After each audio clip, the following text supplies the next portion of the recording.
very briefly a couple of things about UNC Press, which are some of which are things I didn't know before I became a member of the Advancement Council, and I am just so proud of these accomplishments of the UNC Press.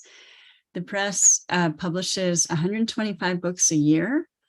That's, imagine it, a new book pretty much every 3 days all year. And these are very high quality books. I know many of you listening now have some on your bookshelves. They are books about history and sociology, fauna, flora. They are books that serve our state and our region and are books of national importance as well. We're going to hear about one of those this evening. And we have a lot to celebrate this year because the press is turns 100 in 2022, and we have been kind of having a virtual literary party all year to celebrate all these incredible books that have graced a whole century of our state. So now it's my pleasure also to introduce our author tonight. And I know we have gardeners on the line right now. But I think people who are interested in all kinds of aspects of the natural world are going to be very interested in this book.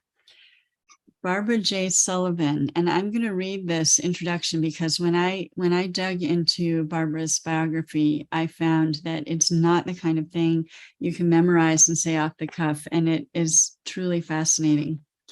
So first of all, this is the beautiful book we will be celebrating and hearing about this evening, Climate Change Gardening for the South. It's Barbara's second book, although third if you count another she edited. She is a person of many talents, a writer, a photographer, a master gardener that is certified master gardener, a watercolor artist, an educator, and a board member and spokesperson serving gardens, historic landscapes, and environmental gardening concerns. So her first book, which I know some of you know and which I have seen myself, also a beautiful book, also from UNC Press, is titled Garden Perennials for the Coastal South. It came out in 2003.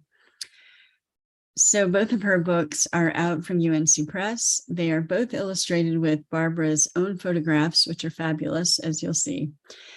In other words, we'll be speaking with a writer who is a wonderful gardener and a gardener who is a wonderful writer. And all of this is informed by her own garden photography, which I just find marvelous. For 8 years, she was a garden commentator on WHQR Public Radio. She's also a winner of the Garden Writers of America Golden Globe Award, and she's published numerous articles in magazines. She's taught at UNCW and at Brunswick Community College. She's served on many boards, including Arboretum boards. She has a law degree from George Washington University and an MFA in writing from UNCW. She has even worked as a Foreign Service officer in Morocco and a civil rights lawyer in DC. It's kind of hard to imagine a more interesting career, I think, and all of it in service to people, the earth, and natural beauty. Please welcome Barbara J. Sullivan. Thank you so much, Elizabeth. I'll make sure that I do this correctly.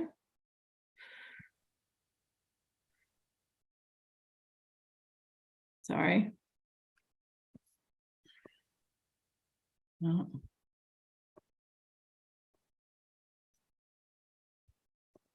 Okay, we practiced that, and of course, I still didn't do it correctly.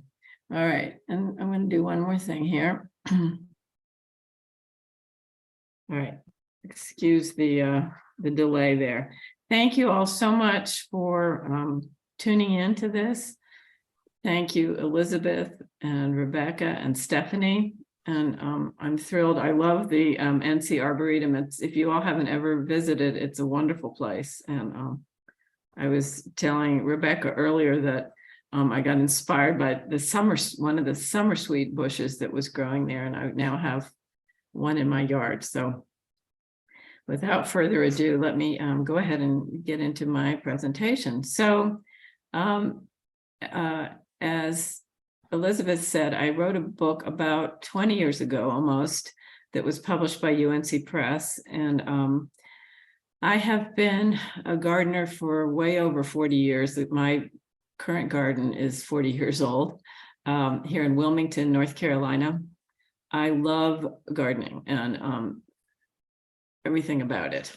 And in 2019, I was contacted by the press to see if I might want to write another book. And I said, oh yeah, that would be great. And there was a suggested topic and I said, okay. And the editor said, well, you don't sound very excited. I said, well, so she said, well, here's another idea. How about this topic, climate change gardening for the South? I said, oh my gosh, that is so interesting to me. So what happened was I ended up researching about climate change in relation to gardening in 13 states in the Southeast. And the book is a result of that. And I had read a lot of books about climate change in general, some of which are listed in the bibliography of the book. And so I dug into that. Of course, I'm not a climate scientist by any stretch of the imagination. And I learned a great deal. And at first there was a learning curve. At first, I was very discouraged because I thought, wow, this is overwhelming. This is more than any of us can do anything about. And then as I continued, I sort of slugged on through all the information that I was learning. I started to see it differently. And I have now come around to a really different point of view, which is that those of us who garden, and I'm hoping a lot of people who are listening are gardeners, or maybe will become gardeners as a result of this. We who are gardeners are so lucky because we actually have a role to play. We actually have something we can do. And that is, for many reasons, psychologically and every other way, is just a wonderful gift that we have. So the focus of my book and of this presentation is twofold: how we can adapt to what's being thrown at us already in terms of climate change, and how we can mitigate. And the mitigation part, I think, is really encouraging. So I can't, I've been told not to, I can't go on and on as I would keep you here all evening. So I'm going to try to make this as short and sweet as I can.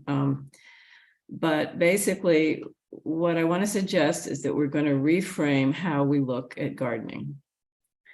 So these are some pictures of my garden, and I've always looked at gardening as just my own hobby, a place to, maybe be meditative and tranquil, a place to connect with nature. But I've always thought of it as sort of a separate entity apart from anything else really having to do with nature. It's just my backyard. When you go back there, that's my garden, and that's the end of it. And I have now I don't see it that way anymore. I see it as connected to all of nature. And I see every choice that I make as being important and having an impact. And that is the reframing that I'm going to suggest this evening.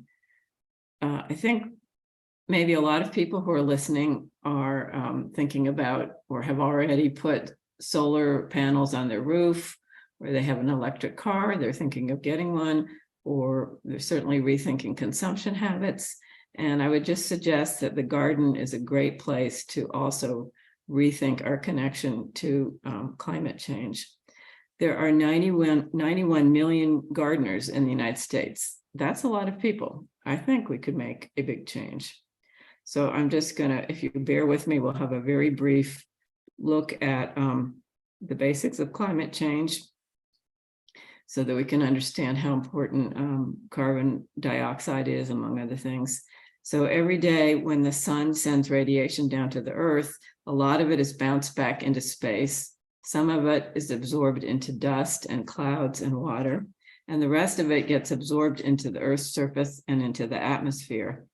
And carbon dioxide and methane and other gases are really, really good at trapping that radiation. And so as that carbon dioxide increases, of course, the radiation in the Earth's atmosphere increases. According to NOAA, since the beginning of the Industrial Revolution, the concentration of CO2 in the atmosphere has increased by 46%. So how does this relate to us as gardeners? Well, there's two goals that we have, two main goals. One is adapting, which is coping with the heat and the drought and the flooding and some shifting plant zones and new pests and diseases, all of which come with climate change. And the other is mitigation, which is reducing our CO2 footprints in terms of thinking about all the choices we make in the garden and how many fossil fuels have gone into the production, transportation, or operation of the machinery or the other things that we purchase for the garden. We want to plant to benefit pollinators and wildlife. And of course, planting to begin with sequesters carbon. So we're going to do even more planting, which I'll explain.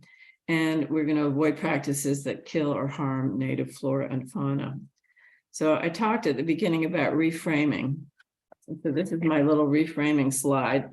We have Louis XIV on the left, who took a huge wooded land in France and made it into Versailles.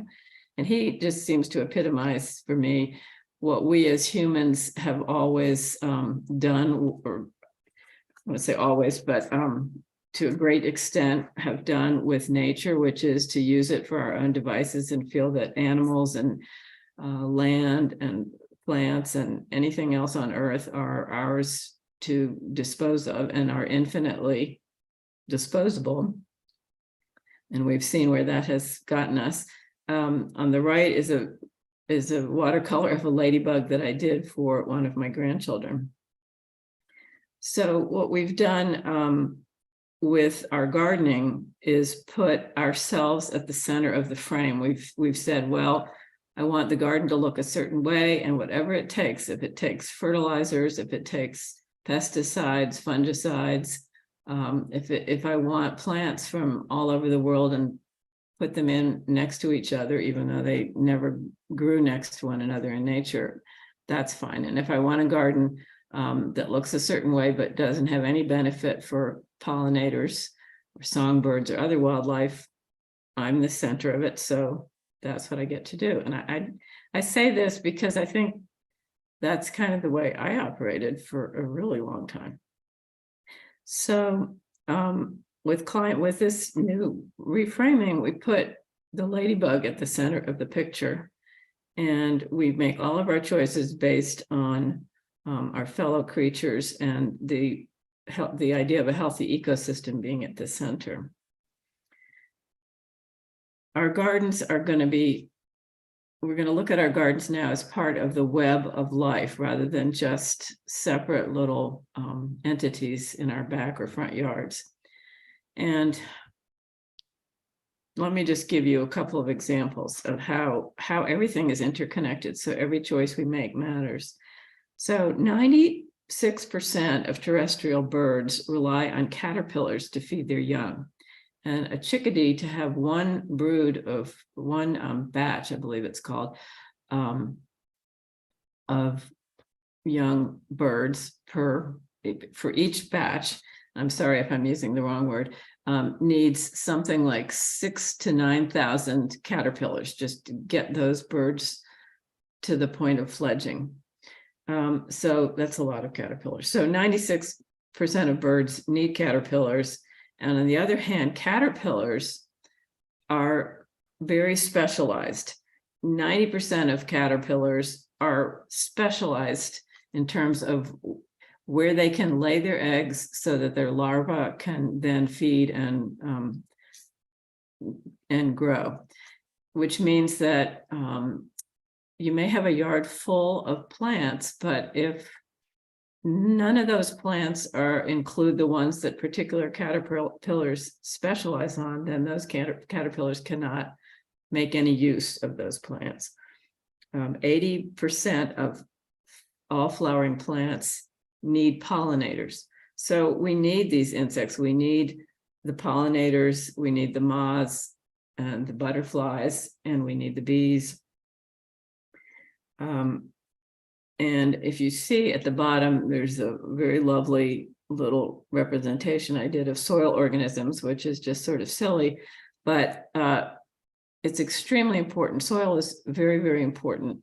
In 1 tablespoon of soil, there can be over 1 billion living organisms. And the mycorrhizae that live in the soil are what connect the plants to one another, and they are what enable the plants to take up the minerals that they need and help with absorption of nutrients and water. So they're extremely, extremely important. Without a healthy soil biome, basically you can't have a healthy ecosystem. You can't have healthy plants, and therefore insects and birds and et cetera on up the food chain. So if we keep this in mind in terms of having a healthy ecosystem in our backyards or front yards, what can we do? There are 3 steps we can take. We can, first of all, help our fellow creatures. Second of all, create gardens that are resilient. And third of all, stop our harmful practices. So the first one is having to do with our fellow creatures.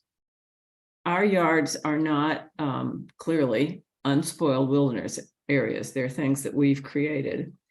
Unfortunately, the insects and birds and other animals have evolved over thousands and sometimes millions of years with native plants, native flora, and they can't just suddenly adapt to what we put in our gardens. So climate change and human expansion into all the wild areas has made it very difficult for our native fauna. There are a number of reasons that animal habitats have been decimated. Climate change is leading to more invasive plants and invasive pests. What's happening is that a lot of the insects and birds and other animals are migrating due to climate change. They're migrating poleward, meaning that in the northern hemisphere, they're migrating toward the North Pole, and the southern hemisphere toward the South Pole. And they're also migrating upward, sort of up to higher elevations. Plants, of course, can't migrate. They can move to some degree through seed dispersal and other ways, but it's a much slower migration. Scientists at Duke and others have gotten together and studied the percentage of the rates of extinction, and between 100% and 1,000%, depending on the species, is the rate of natural. I'm sorry, let me say that again. There is a natural rate of background extinction, which happened, has always been there. But due to climate change and human expansion, that rate has increased 100 to 1,000%.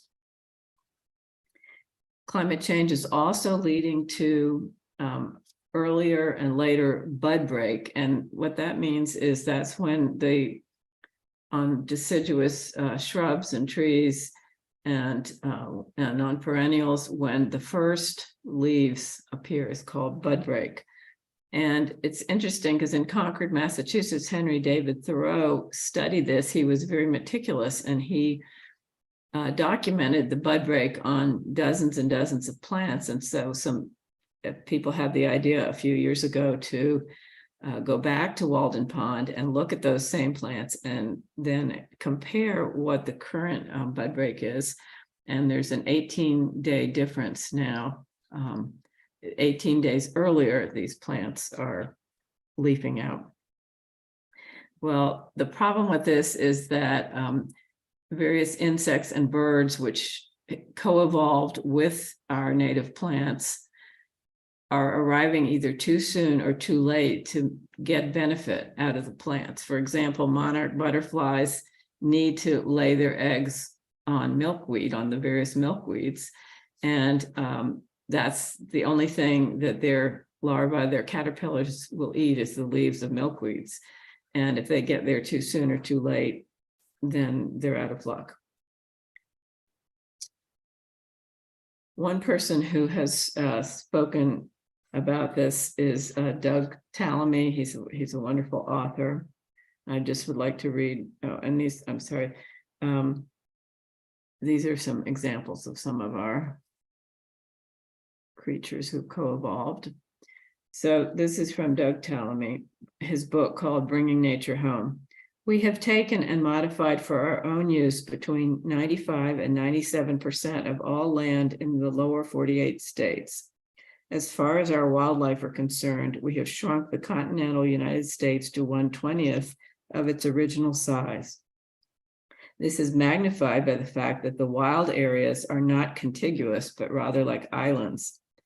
Unless we modify the places we live, work, and play to meet not only our own needs, but the needs of other species as well, nearly all species of wildlife native to the United States will disappear forever. Because we've already fragmented the continent into habitat islands, we've set the clock ticking for our biodiversity, and time is running out. So hearing this is very sobering, and it begs the question, what can we do to help our fellow creatures? These are some things that we can do. We want to choose native plants. I will talk a little bit more about that in a minute. Other things that are helpful to wildlife: native grasses, evergreen conifers, providing thickets. And there are shrubs that are called colonizing shrubs, which make more of themselves by sending underground shoots to, for example, like oak leaf hydrangea and others. And they create their own thickets. So that's a very good choice for wildlife. We want to be sure to include the larval food, as we talked about how important caterpillars are to the entire ecosystem. We want to include berries and fruits and plant for diversity. And if possible, create planting corridors with your neighbors and get together and have your gardens become corridors for wildlife. We want to include winter berries. We want to leave seed heads on over winter for the birds. These are just some examples of larval host plants for some of our native butterflies. All of this is, well, it's very easy to research, and also the book contains many lists and many tables which help give information on each of these topics. And when the temperatures, when it's that wonderful time of spring, when you're just dying to go out in the garden and you really want to plant things and you want to clean everything up, is when we really need to hang in there and wait till the temperature is 50 degrees for a week, so that the insects can emerge, the ones that overwinter on the leaf stalks and in the leaf piles.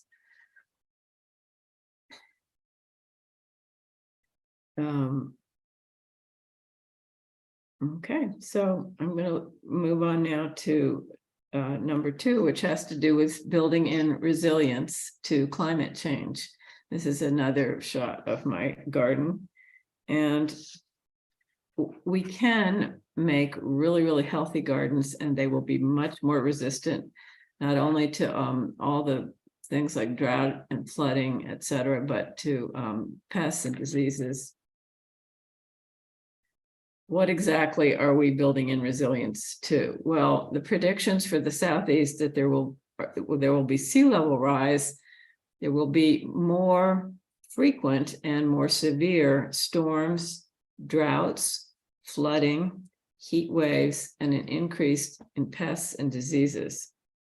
So let's look at heat waves and drought first. those of you who live in Asheville will not experience to the same degree the increase in 95-degree days and 75-degree nights and the droughts and the heat waves that many parts of the Southeast will experience. But there will be higher temperatures, there will be flooding. With drought, a really good idea is to choose drought tolerant plants. And again, I have several charts which indicate drought tolerant trees and shrubs and perennials and other plants. Planting in the fall is a great idea because it gives the plants lots of time to get their roots established. Plants actually put 80% of their energy into establishing roots, which is, I think, surprising to a lot of people. It was surprising to me to learn that. Keeping the soil biome healthy is very important because it will make the plant stronger and more resistant. Hydrozoning is a concept that simply means that you group your plants in your garden according to what their water needs are, so that all the plants that don't need watering don't need supplemental irrigation, I should say, will be together, and those that need irrigation will be together. So you're not irrigating the whole garden. And a goal is to have 60% of your plants that don't need irrigation. If there is a drought, you should not, really should not fertilize or prune or because that just, I just think of it as somebody who's sick and needs to just rest and doesn't need to have any kind of excitement. So you just let the plant rest. It will go dormant and let it come back slowly, and don't overwater at first. Just get it accustomed to water bit by bit. Okay, so now let's deal with floods, which is the other side of the equation. And the problem with floods, of course, is that they erode the really good topsoil, and often there are heavy metals and other toxic elements that are in the soil that get washed up into the rivers and streams and lakes. So flooding can also uproot very young, sort of newly planted trees, and it can drown plants if the water stays for long enough.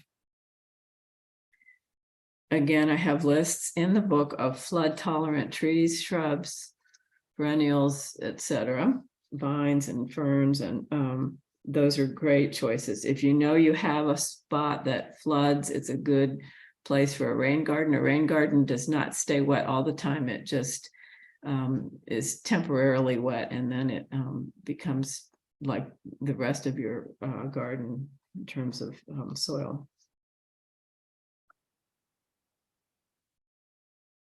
So we know that heat waves, droughts, and floods are going to stress the garden. Pests and diseases also. So the most resilient gardens are the healthiest ones to begin with. So there are a few key points in creating a really healthy ecosystem. When you plant what's appropriate for where you live, there are a number of ways to look at it. The USDA has planting zones, and Asheville is 7A. The EPA has created 182 eco-regions, and you can go online and find out information about your eco-region. You can go to the wonderful North Carolina Arboretum and find out what plants do well where you live. And once you've figured out what plants are happy in your ecosystem, you need to be sure also to plant each plant in the right spot. So if it's a plant that needs full sun and you try to grow it in shade, that's not going to work. If it's a plant that needs constant moisture, then that's really what you're going to have to give it in order for, if you have a location with constant moisture, then that's an appropriate plant for you. And I've mentioned natives several times, and I just want to emphasize how important they are. They're very important because they are the plants with whom or with which our native insects and birds and mammals and other animals have co-evolved. So they're of incredible benefit to them. Usually, not always, but they're usually much tougher and more resilient to heat and drought and flooding. They need less pampering. They don't need fertilizing. They tend to be resistant to pests and diseases, and they're very beautiful. And I have a longer version of this talk in which I show all sorts of natives, but there are so many beautiful natives. There really are. And the more you delve into it, the more you can see. And if one of your goals in gardening is to have a beautiful garden, and you feel like, oh, well, that won't be true with natives, it'll just be a hodgepodge, that is not correct. You can have, you can still design your garden just the way you would like to, and you just use native plants instead of introduced or exotic plants. A key concept in any kind of healthy ecosystem is biodiversity, and that's really important in the garden too. So I really urge you to plant as many different kinds of plants as you can. It's kind of an insurance policy, so that if some plants die, the others won't, but it's also so beneficial to wildlife to have all of these choices. The fewer species in any ecosystem, the poorer the ecosystem is. So if you are gardening and you only have small palette, I should say, of plants, then I really recommend broadening that palette. And you can work with ferns and grasses and ground covers. And one of the goals is to cover as much of the ground as you can with plants rather than mulch or hardscaping, so that you have a richer soil biome and you have a richer ecological services in your garden.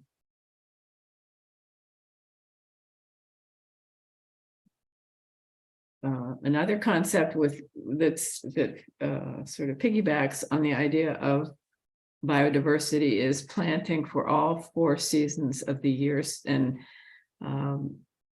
I'm sure this is true in the mountains. I know it's true in the coast, which I'm more familiar with, but we can have something in bloom all year if we work on it.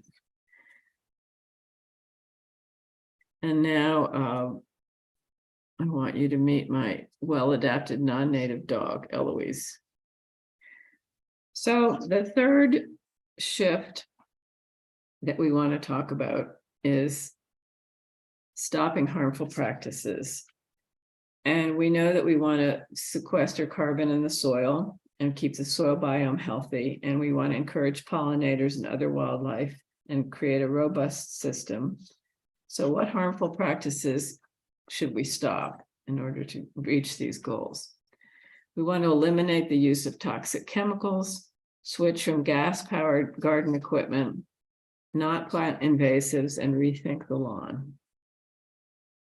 So I used to have shelves full of these toxic chemicals because I thought it was really necessary to kill every pest in the garden and get rid of every weed and that kind of thing. And instead of which, I'm now aiming at having a lot of natives, which are naturally suited so that I won't need to use these chemicals. These chemicals, especially the systemics get into the leaves, the seeds, the flowers, every part of the plant, and therefore they poison the insects and the birds that depend on the insects. These chemicals can leach into the groundwater and end up or run off during storms and end up poisoning aquatic life. And weed killers like Roundup, in some cities, they have been banned, and there is a lawsuit now involving the EPA, I believe, having to do with the possible carcinogenic consequences of Roundup. So they kill the soil organisms that we need. They kill birds and insects. They're just a bad idea. that's a little bit of a visual on that. I want to quickly say that I hope you can look at this article that I found in having to do with, it came from Montgomery County, Maryland, and it has to do with spraying the yard for mosquitoes. And the bottom line is the sprays, they tell you they're natural, but they're actually many times, they're actually man-made chemicals from a natural product, but they are much more intense. They are very ineffective in killing the mosquitoes, and they kill everything. They kill all the insects. They're just extremely bad idea, but I recommend that you read that article on your own. The next thing that we want to do is stop using gas-powered blowers and mowers and other pieces of equipment. The EPA estimates that using a gas-powered lawnmower for 1 hour is equivalent to driving a car 200 miles. And I want to say for myself, again, a lot of this research I did and my reframing of how I'm looking at my garden, I had to talk to my husband for quite a long time. It's taken 3 years, but he finally agreed that we could get rid of our lawn service. We don't even have very much of a lawn anyway, but because they use those gas-powered leaf blowers, and I just didn't want to participate in that anymore. So, all right, lawns are not climate friendly. There is a trend now toward eliminating or reducing the size of your lawn. They're monocultures, so they're not inherently healthy. So people end up dumping tons of fertilizer and pesticides and other things onto their lawns, again, which can run off or go into the groundwater. We use 30 to 60% of potable water in the United States is used on lawns. Instead of this, you can use native ground covers. You can allow violets and dandelions and clovers into your lawn. It's called a freedom lawn. You can read about freedom lawns. It's a new trend, and lawns provide absolutely no ecological services or benefits for wildlife. Lawn chemicals kill all sorts of beneficial insects. And I know I'm running just about out of time, so let me have one more pause for mental health here. This is Doug and Toby.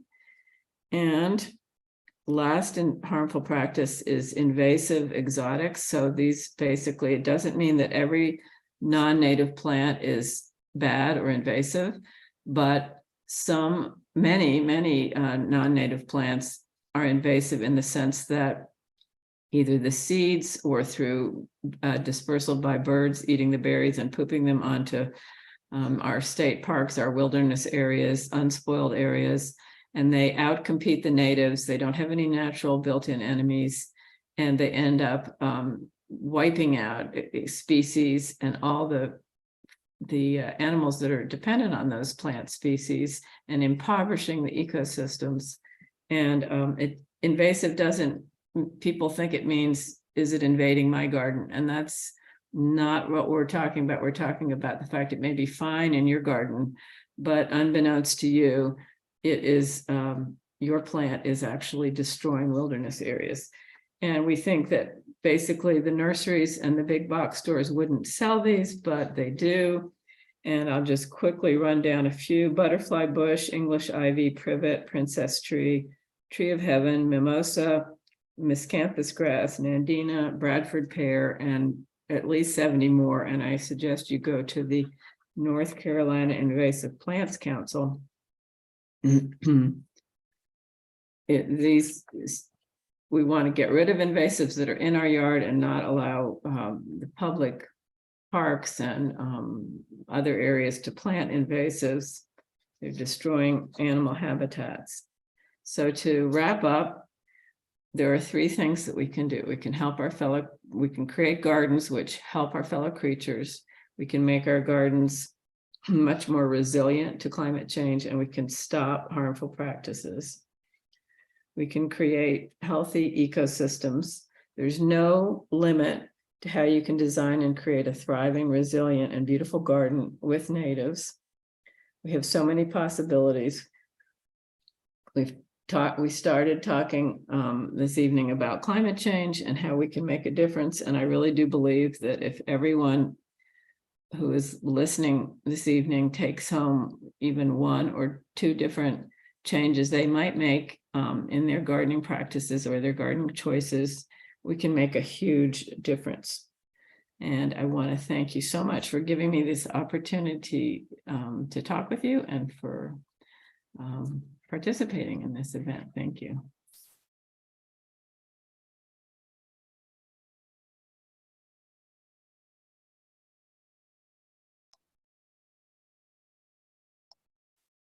Okay.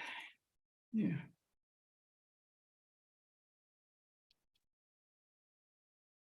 Thank you so much, Barbara, for that presentation. And for, I know that you truncated things a little bit for this book talk, but you still fit in a huge amount of information. So thank you so much. Before we get into the Q&A, I'm inviting on as well Rebecca Caldwell, who's with the North Carolina Arboretum. Hi, Rebecca, welcome. Hi, thank you, Stephanie, and Barbara, thank you so much. It's great to be here with both of you, certainly, and to be on a program with Malaprops again, but particularly in connection with this book because of what we do at the Arboretum with our adult and continuing education programs. It dovetails so much with what you've written about so eloquently in the book, Barbara, and what you've researched so intensively. So I was impressed as I was listening to you and as I read the book that when the story of your taking on this topic, when you were talking about that and how you thought, well, okay, I could do this. I would be really interested and very passionate about doing this topic. I think that most other authors would almost be defeated from the outset, both by the expanse and the emotion that's fraught with the topic as well. And you put forward so many practical and sensible and even hopeful ways that 91 million gardeners can indeed make a difference. So thank you for that. Thank you. Thank you. Yeah, I do feel that way. It is, it can be very overwhelming, I think, thinking about climate change, but I agree that there's hope. Well, not only that, but in North Carolina alone, even in Western North Carolina, there are so many different temperate zones that gardeners have to contend with. And then you're looking at so many regions across the Southeast. So again, that would be a way that other people would find that breadth of information and that territory that you're covering to be daunting. But you organized things in such a readable way and in such a practical way, and also in a way that really encourages people to seek more information. Mm-hmm. I think that's true. I think that you couldn't possibly, I was amazed to find how many really hundreds and hundreds of little ecoregions there are within the Southeast, and how many, there's a concept called planting in communities, which is very interesting, and it has to do with trying to mimic the natural communities that occur. And so there are people who've written huge tomes on finding out, which plant communities are appropriate for where you live and trying to sort of mimic those. And there's just a lot of information out there about that's quite accessible, that can help people figure out some good ideas for what to do with their gardens. Well, thank you for bringing it all together in one helpful volume through UNC Press, which is wonderful. Yeah, your book is a great place to start for folks, which is always helpful, especially, I feel like, especially if you're it seems like it's well suited for people who have been gardening for a while and for those who haven't. For new folks, who might just be getting started, they can get started on the right foot in terms of being a force for good with their gardens. I'm sorry, I interrupted you, Rebecca. Oh, no. I was just going to ask to see if there were any questions that had come in for Barbara. I'm sure. Yeah, we do have a couple of questions. And Sylvia has some specific gardening questions. And one of them was, Sylvia, I'm not making this up, I promise. I had this exact same question about clover. So thank you for asking it. Sylvia says, does sowing clover seeds in bare lawn to reduce grass mowing work? Yeah, so I have just sent away from my own packet of micro clover seeds. So they have they've just developed over the last 5 years or so, something that are called micro clovers, which will benefit bees and pollinators and other wildlife, but that stay short enough so that if you keep your lawn mowed, well, this is assuming that you're creating a very diverse lawn, that you're allowing all kinds of things to grow in your lawn and that you're not constantly mowing it, but that to some degree you mow it less often, but you still mow it, so your neighbors don't go completely insane. And the micro clovers are a good idea for this because they don't get super tall. And so that's one suggestion I would have for that. Yeah. That's great. And we have, and I don't know about you, Sylvia, but we have, not to go off on too much of a personal tangent, but just in case it applies to anyone else, we have yet to do a lot of real gardening. Like we have sort of a box that we do and we've planted some things. Our yard is just, if it's green, we mow it. Right. So there's all kinds of stuff that just grows. Right. Right. And so like, I'm not bothered by dandelions, for instance, They're good. They're beneficial. Yeah. Yeah. And we have some volunteer clover, that I would love to see just sort of take over. But what we haven't done is like purposely plant any. Sorry for folks who don't want to hear more about clover, but it seems like it would, do clovers compete with each other too much? That might be a dumb question coming from a non-gardener, but if you already have some clover that's kind of there, if you throw out some other clover, does that work well? I think that would be fine. And you can throw, there's red clover, there are a bunch of different clovers that you can throw out. And, letting your lawn go for a while. I mean, you're actually letting your garden plant itself, which is one of the easy part of what I talk about in the book is low maintenance gardening. So you don't do as much as you used to do in terms of just trying to get everything to some crazy perfect standard that we set ourselves. Yeah. So excellent. Great news for someone who isn't super into the actual gardening work. And Sylvia has another specific gardening question, which also might apply to some other folks. So let's ask that. My rhubarb planted in the fall sun suffers in summer heat. Will it grow well in afternoon shade? And to apply it to what we're talking about, in addition to Sylvia's specific rhubarb issue, one of the things you talked about was resilient gardening for higher temperatures, for instance. Right. So this might also be an example of like what one can do with plants that don't do well in hot sun, and whether or not they can be kept around and what to do with them. So in this case, specifically rhubarb. I don't know a lot about. I grew rhubarb when I lived in Washington, D.C., and I haven't grown it here. And I think that it would be worth trying to grow your rhubarb in, as she said, in morning sun, afternoon shade, and see if that works. I'm not sure if I followed exactly what she said, but if it's full all day sun, it may be just way too much.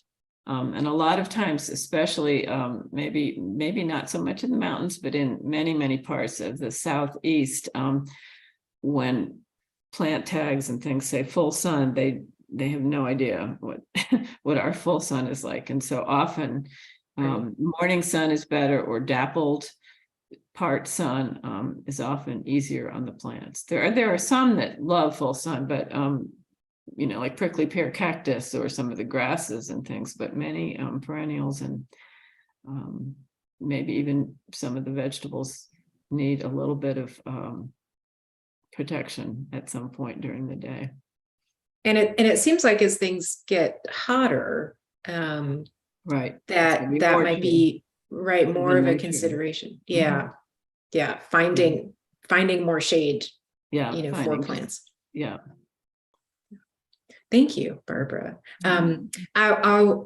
We do have a few more minutes, so if we get another question from the audience, we can take it. But I will go back to Rebecca first for any last question or comment from you, Rebecca.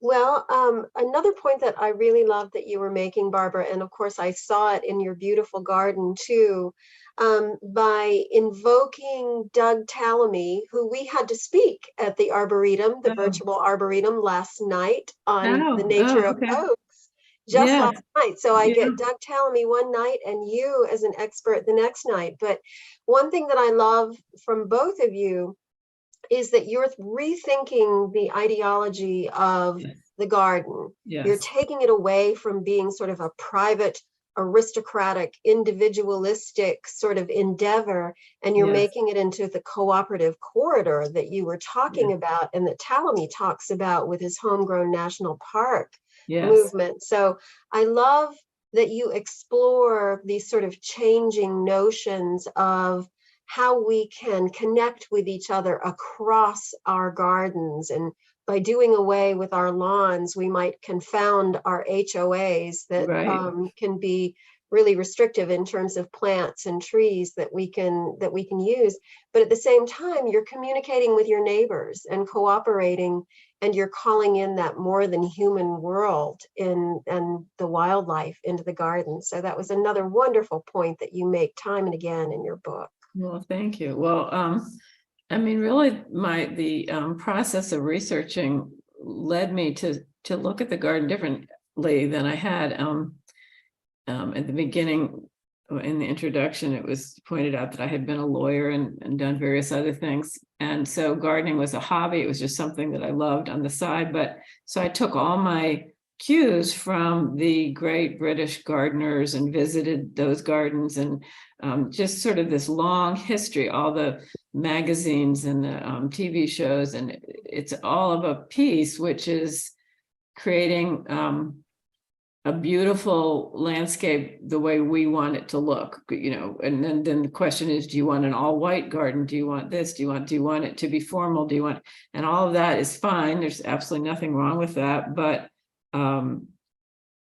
if you reframe it and you still want a very beautiful garden, but you realize the interconnectedness, it's what I sort of tried to emphasize, is that whether we realize it or don't realize it, the garden is already part of the natural web of the world. And when we become more and more conscious of that, we then look at it differently. So what we consider beautiful or what we consider successful, what we consider something to aspire to changes quite a bit, actually. So that's, yeah. Oh, I'm sorry to interrupt. I was just going to say that's a beautiful sentiment and a beautiful summary of your concept of reframing. I think that's great. And we are a little past the top of the hour, but Barbara, I don't want to leave without hearing anything else that you want to make sure folks hear from you who are here with us or are watching the video later. Yeah, I think the last thing I would say is I tried to, I often put a lot more jokes and things in, but I don't know, Well, the dogs were very nice. Thank you. Okay, there you go. Yeah, to try to keep it light, but what I guess what I'm trying to say and what I try to tell people is that you shouldn't feel, I didn't want to go hear Doug Ptolemy for the longest time because I was afraid that he would say, oh my gosh, what have you been doing with the last 40 years of your life? You've just created this terrible, and of course he didn't say anything like that. It was wonderful. And so people should not, if they have established gardens and they say, oh my gosh, I've planted, they should not beat themselves up. And his idea was to, if a plant dies, replace it with a native, and small baby steps, I guess is what I would say, is just take one idea or two ideas. And even if you stop using, some toxic chemicals, if it's just one thing that you think, okay, I can do that, that makes a big difference. So instead of feeling bad about your gardening, that would not be helpful. The guilt isn't going to make any more caterpillars. No. You'll enjoy it less. And the whole objective behind gardening is to enjoy it. Be happy, yes. Yeah. And in your contention, to be an informed gardener and an aware gardener, and how we can use that information to create a garden that flourishes and that helps other beings in our ecosystem. Right.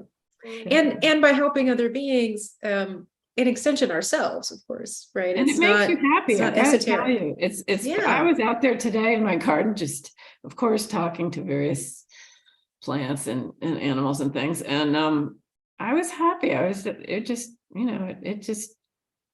So I think it doesn't it can enrich your gardening experience, actually. Excellent. Well, thank you so much, Barbara. This has been great. Thank you for introducing us to your book and to ways to rethink gardening, so that it can be both enjoyable and beautiful, and also more eco-friendly. So this has been wonderful. Just want to encourage everyone again to purchase a copy of Climate Change Gardening for the South. If you're here with us from Malaprops, we'd love that, but also from your local independent bookstore, because they need your support as well. And thank you again, Rebecca, for being with us this evening. And for your insights, and big shout out to the Arboretum and all of the work that the Arboretum does. And of course to UNC Press, which published this book and publishes so many wonderful books. And thank you again to Elizabeth Kostova for joining us this evening and introducing Barbara. So thanks to everyone again for coming. We appreciate you, and happy gardening. Seriously. Yeah. Good night, everybody. Good night. Good night.